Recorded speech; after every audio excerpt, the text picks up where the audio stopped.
Speaking, negotiating and brainstorming, deals made here today may shape how the travel market moves tomorrow.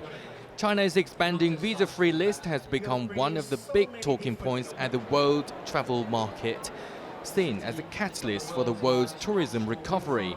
Just this week, the country announced an extension of its visa-free entry policy for more than 40 countries until the end of 2026. For Chinese exhibitors here, that means more tourists and more business. Since the visa-free policy was introduced at the end of 2023, inbound tourism to Shanghai has risen sharply. Visitor numbers grew from 3.64 million in 2023 to 6.3 million by the third quarter of 2025. We expect to surpass 8 million by the end of the year. That's about 90% of what it was in 2019. More broadly, official data shows visa-free travel is driving a rapid rise in international visitors to China.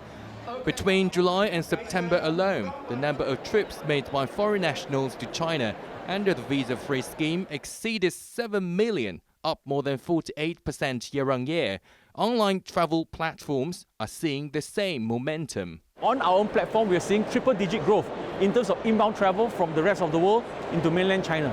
Of course, the big numbers are coming from Asia Pacific, like Korea and Malaysia itself. But in the long-haul markets like Europe, we are seeing, for example, Russia, France, Germany, Spain and Italy. They are growing triple digits in terms of inbound travel into mainland China.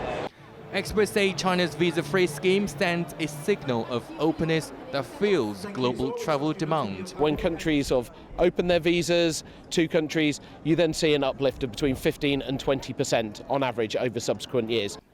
At this year's event, it's predicted the global travel industry will generate more than $16 trillion by 2035, about 12% of global GDP. And that's despite the ongoing challenges of trade frictions and regional conflicts.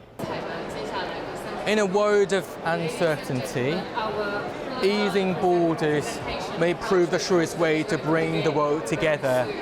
And China's visa-free push is just one step in that direction. Jianhua, CGTN, London.